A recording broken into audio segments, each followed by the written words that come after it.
Hello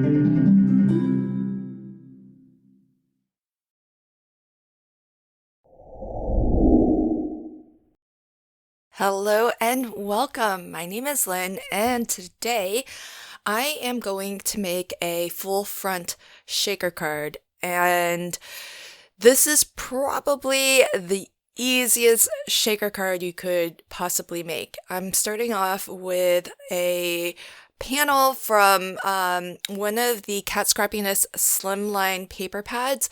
So these are actually pretty fantastic if you haven't seen this size paper before, because it's actually 10 and 7/4 of an inch by 4 inches.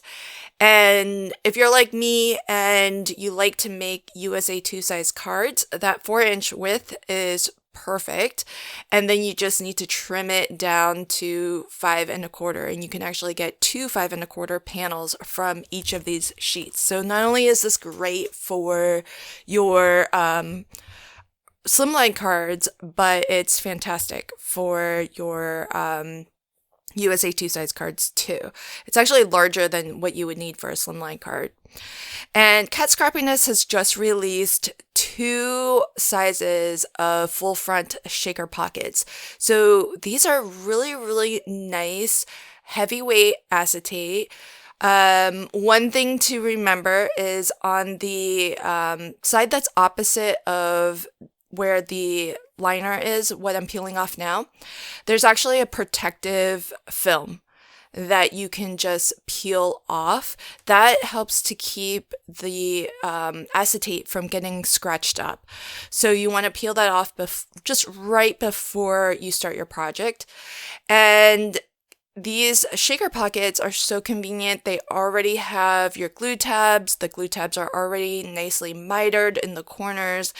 And it's a really nice heavyweight acetate. It's heavier weight than what I would normally use for my shaker cards. So really, really nice quality. And as you saw, I just sealed up 3 edges and then poured in my shaker mix. There's some new glitter sequins, really, really gorgeous. Great for the holidays, but there are a variety of different colors that you can use throughout the year.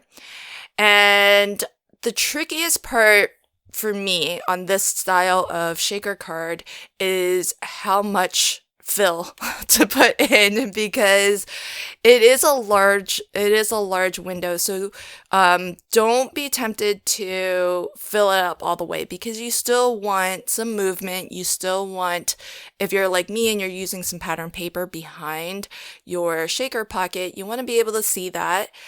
And I initially thought that it would be sufficient to just squiggle on some liquid adhesive in the center of my shaker pocket and not put glue or adhesive all the way to the edge. However, once I had this down on my card base, I realized I think I do actually want all of the outside edges to be firmly stuck down. I kind of don't like how it's popping up and you see that gap. Totally optional, up to you how you want to ultimately adhere the shaker pocket to your card base. But I would recommend, if you're going to attach it, some adhesive on the outside edges, definitely do that before you put it onto your card base. It was possible, but a little bit tricky to get adhesive all the way to the edge after the fact, especially since I do like to use a dry adhesive on my acetate. And so that's just one thing that I had a little bit of a change of heart when I went to attach this. But as with most things in crafting, you can recover from these little hiccups, no problem. Just keep on moving forward. So to dress up my shaker pocket, I have chosen this trio of snowflakes. This is also from the new Christmas release this year. And these snowflakes are a really nice size, and it's great that we get a few different designs.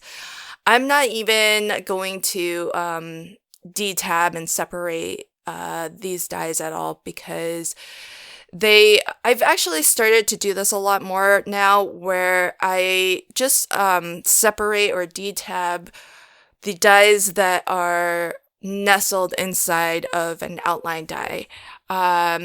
Because I find that it's just as easy to do partial die cutting. So, for example, cutting down your cardstock to a small section, just enough to cover what you want to die cut, and then place that over the die that you want.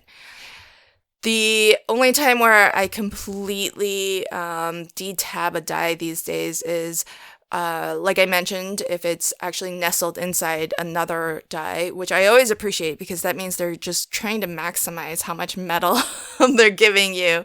So that's one case. The other is if I think I might want to use that die to cut out an aperture. So that's when it does need to be completely separate from any other die. The partial die cutting technique won't work if you want to use that die as an aperture. So I find it's just easier to leave them all connected storage wise, and that way you don't have a lot of individual dies that you need to track. And what I'm doing with my snowflakes is I've actually die cut them out of several different specialty cards. So I've got a nice white glitter card, I've got a silver glitter card, I've got a silver foil card. So different textures, different finishes, and I'm going to also use a bit of this teal cardstock as well, just so that I can get different bring some of that teal forward, but also, get some different textures on the front of this card. One of the, another new release are a pair of sentiment dies, which are fantastic. So one die set is the word joy, and the other die set is the one that I'll be using here, the word Noel. And both of them come with their shadow dies. And what's really nice, I super appreciate this, Cat Scrappiness does a lot of different sentiment word dies in various different script fonts, and this font is just really, really lovely. I think it's nice and bold, but it also has some flourishes, which I really like. But what I really appreciate is that the letters are actually not connected. And I know that that can make it a little bit harder to work with, in the sense of actually putting it back together. You're having to deal with multiple pieces instead of just one. But what I love about having these separate is that, yes, you can have that option of doing what I'm doing here, which is to glue the individual letters exactly as it's been designed right on top of the shadow layer. But by having the individual letters, you could rearrange the letters. So let's say you're making a slimline or a mini slimline card, and you actually want your sentiment to read top to bottom. You wouldn't necessarily have the shadow layer configured that way, but you have the individual letters. So if you, let's say, cut yourself a little banner flag that ran the length of the sentiment, you could rearrange Noel so that it runs from top to bottom, and the letters are actually stacked on top of each other instead of next to each other, left to right. You could have a little bit more fun and arrange or position your letters so that they are a little bit on the wonky, so you can go a little bit more fun with it as well. So I just think that having individual letters just gives you more options for how to use that sentiment. And as well, because the font is the same between the word joy and Noel, you could quite possibly mix and match the letters between the two and come up with new words. So that I think is one of another one of the big benefits of having the letters individually. So hopefully, I'm crossing my fingers that Cat Scrappiness will release more words with this font so that we have more individual letters to mix and match and play with. So as I was going on about that, what I did was I die cut this pair of reindeer. These are really lovely. Another new die set from Cat Scrappiness in this release, and it's this pair of parent and child, maybe. So whether it's the mother and child, father and child, however you want to look at it, it's just really lovely pairing of deers. And I've cut one out of glitter, silver glitter, and the other out of white glitter cardstock, and I've just positioned them so that they are sort of standing near each other.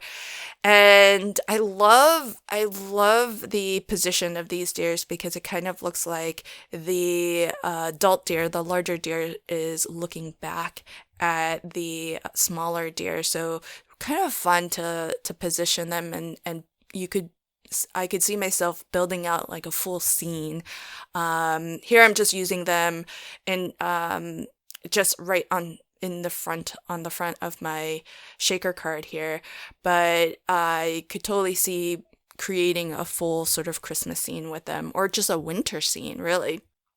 So with the snowflake die cuts, you can see how large these are, and what's fantastic about them being so big is that if you're doing what I'm doing and you're using them to decorate the border or create maybe a little bit of a frame around your card, you can just kind of snip off pieces, and one snowflake you could use multiple times and position them around your card. So I've got the white glitter cardstock. I used half of it on the top there, and I'm just going to run my dotty tape runner across the back here and attach another quarter of the snowflake. And I still have some left over there. I could still totally use that on a different section of this card if I wanted. I don't want to go too overboard because it's just meant to be a little bit of a border accent, but I'm trying to mix between my silver glitter, the white glitter, and the silver foil. The silver foil I don't want to be too prominent because it's just that little extra bit of shine that I want to add, and but I want to keep most of this card to the two glitters. But that bit of extra shine just adds a little bit something, so it's nice to tuck that in here and there. So you can see that the shaker aspect of this card was the fastest thing to put together. It's just decorating the rest that I had a lot of fun and could really take my time arranging. And the shaker bits, they just move so nicely because it's that entire card front. I hope that you enjoyed this card, and if you're looking for any of these products, I'll be sure to leave them in the links to them in the description box below. Thank you so much for joining me today. Until next time, happy crafting and have a fantastic day. Bye.